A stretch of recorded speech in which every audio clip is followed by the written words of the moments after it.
गुरु ब्रह्मा गुरु विष्णु गुरु देवो महेश्वर गुरु साक्षात् परब्रह्मं तस्मै श्री गुरुवे நமக.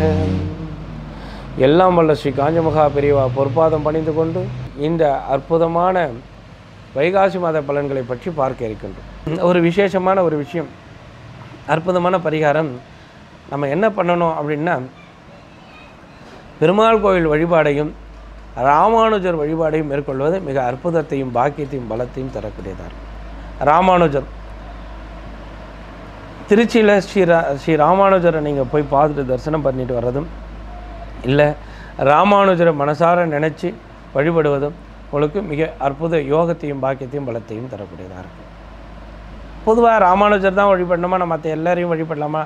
ஜீவசமாதி வழிபாடை மேற்கொள்ளுங்கள்.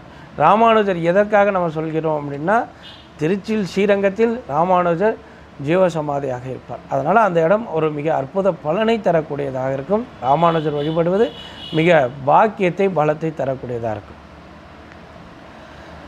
இந்த பயம் பதட்டம் எல்லாம் இந்த நேரத்தில் இந்த ராமானுஜர் வழிபடுவதன் மூலமாக நமக்கு போய்விடும். ரெண்டாம் அதிபதியாக வரக்கூடியவர் எங்கே இருக்கிறார்னா, லாபஸ்தானத்தில் சஞ்சாரம் செய்கிறார். லாபஸ்தானத்திலேருந்து 12ஆம் இடத்துக்கு வந்துடுவார். 12ல் ரெண்டாம் அதிபதி 12ல் மறைவார்.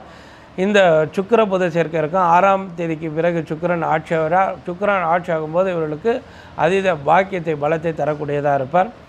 அதான் ருணரண சத்துருஷ்டானம் சுக்கிரன் எப்படி இருப்பார்? 6ஆம் அதிபதி தான். 6ஆம் அதிபதி 6ஆம் அதிபதியாக வரக்கூடியவர் லக்னத்தில் வந்து ஆட்சி ஆவார். அப்போது நம்ம எதிர்பார்த்திருந்த கடன்கள் கூட இந்த நேரத்தில் கிடைக்க வாய்ப்புண்டு. சுப விரயங்கள் கொடுக்கக்கூடிய காலகட்டம். வருமான ஸ்தானம் இங்கே எப்படி இருக்குதுன்னா, வருமானம் விரயத்தில் நிற்கிறார்.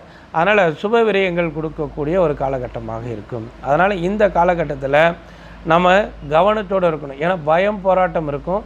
இந்த நேரம் நமக்கு பயம் போராட்டம் இல்லாமல் நாம் மனதிடமாக தைரியமாக இருக்க நாம் என்ன செய்ய வேண்டும் என்றால், ராமானுஜர் வழிபாடுவதும், அதாவது பெருமாள் வழிபாடுவதும் ராமானுஜர் வழிபடுவதும் நமக்கு தைரியத்தை வீரியத்தை பாக்கியத்தை பலத்தை தரக்கூடியதாக இருக்கும்.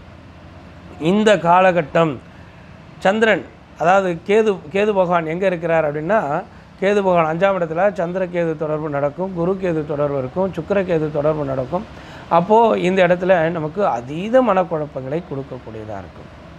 என்னடா இந்த மாதம் நமக்கு ரொம்ப மனக்குழப்பங்கள் இருக்குது, இது நம்ம இதுலேருந்து நம்ம சரி பண்ண முடியாதா அப்படின்னா, ஏன் இந்த இடத்துலனா 8ஆம் அதிபதியாக வரக்கூடிய குரு பகவான் லக்னத்துக்கு வந்துட்டார். லக்னத்தில் இருக்கும்போது அந்த 8ஆம் ஸ்தானம் திடீர் அதிர்ஷ்டங்கள் உச்சி சிந்தனை ஸ்தானம். அப்போது இந்த இடத்துல நமக்கு பார்த்திங்கன்னா லாபாதிபதியாக வரக்கூடியவர் குரு கேது தொடர்பு. லாபஸ்தானத்தில் பார்த்தோம்னா ராகு பகவான் சஞ்சாரம் செய்கிறார்.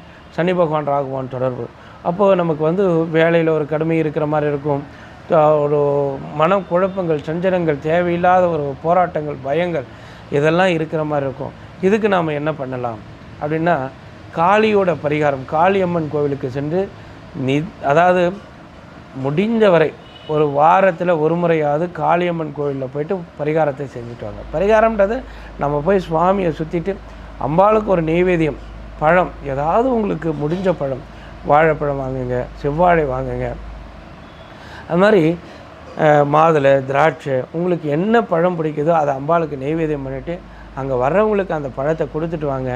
இந்த மாதிரி கொடுத்துட்டு வரும்போது உங்களுக்கு இந்த மன தைரியங்கள் பலப்படும், மனக்குழப்பங்கள் இல்லாமல் இருக்கும். உங்களுக்கு அங்கே அம்பாளிலிருந்து ஒரு எலுமிச்சம்பழம் வச்சு எடுத்துகிட்டு வந்து வீட்டில் வச்சுங்க. அப்போ உங்களுக்கு உங்கள் கூடயே அம்பாள் இருக்கிற மாதிரி ஒரு அற்புதத்தை கொடுக்கும், யோகத்தை கொடுக்கும், பாக்கியத்தை கொடுக்கும். இங்கே தொழிற்சானம் எப்படி இருக்குது அப்படின்னு பார்த்தோம்னா, லக்னத்துக்கு 10ல் சனி பகவான் ஆட்சியாக இருக்கிறார். அப்போது 9ஆம் இடத்தை குரு பகவான் சஞ்சாரம், அதாவது குரு பகவான் பார்வை 9ஆம் இடத்துக்கு வந்துருக்குது. தொழிற்சானம் பலமாக இருக்குது. சனி பகவான் உங்களுக்கு யோகத்தையும் பாக்கியத்தையும் பலத்தையும் தரக்கூடியவரப்பா, அவர் தொழில் பாக்கியம் பலமாக இருக்கும். இங்கே வருமானம் எப்படி இருக்குது? வருமானம் சுப விரயத்தில் இருக்குது. அதனால் இந்த காலகட்டத்தில் நீங்கள் வாங்க வேண்டியது, அதாவது ருணரண சத்துருஸ்தானம் வேலை செய்ய ஆரம்பிக்கும்.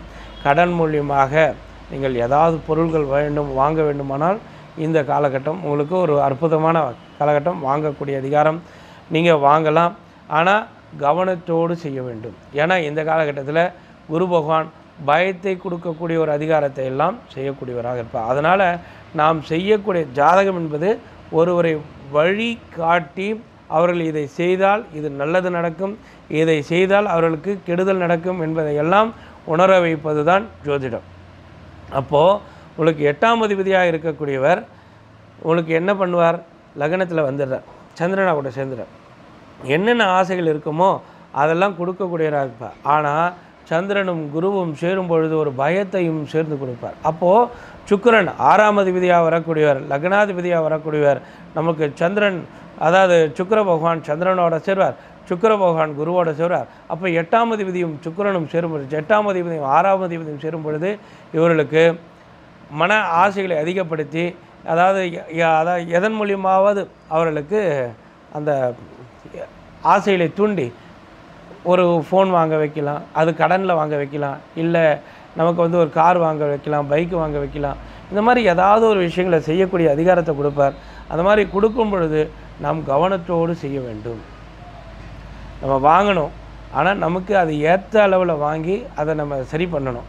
இல்லை அப்படின்னா நமக்கு அது அளவுக்கு அதிகமாக நம்ம கடன் போச்சுன்னா நம்மளை அழுத்தக்கூடிய அதிகாரம், அப்போ நமக்கு ஒரு பயம் பதட்டத்தை கொடுக்கக்கூடிய அதிகாரம் இருக்கும். இதை நீங்கள் உணர்ந்து கொண்டு செய்தீர்களானால் உங்களுக்கு ஒரு அற்புத பலத்தையும் பாக்கியத்தையும் தரக்கூடியவராக. அப்போ அந்த கடன்லேருந்து நம்ம வெளியே வந்துடலாம். தேவையானதுக்கு கடன் வாங்கி அதை அனுபவித்து அந்த கடனை நம்ம சரியாக கட்டக்கூடிய அதிகாரத்தையும் சேர்ந்து தரக்கூடியவராக இருப்பார். அதனால் நேயர்களே, குரு பகவான் நமக்கு சொல்லக்கூடியது ஒரு விஷயம் என்னென்னா, ஜீவசமாதி வழிபாடு மேற்கொள்ளும் பொழுது நமக்கு யோகம் பாக்கியம் வரும், நமக்கு புத்தி கூர்மை நடக்கும், நமக்கு பலத்தை தரக்கூடியதாக இருக்கும். அதனால் நேயர்களே, இந்த காலகட்டம் நீங்கள் கவனத்தோடு கையாளுங்கள். யோகத்தையும் பாக்கியத்தையும் பலத்தையும் பெறுவீர்கள்.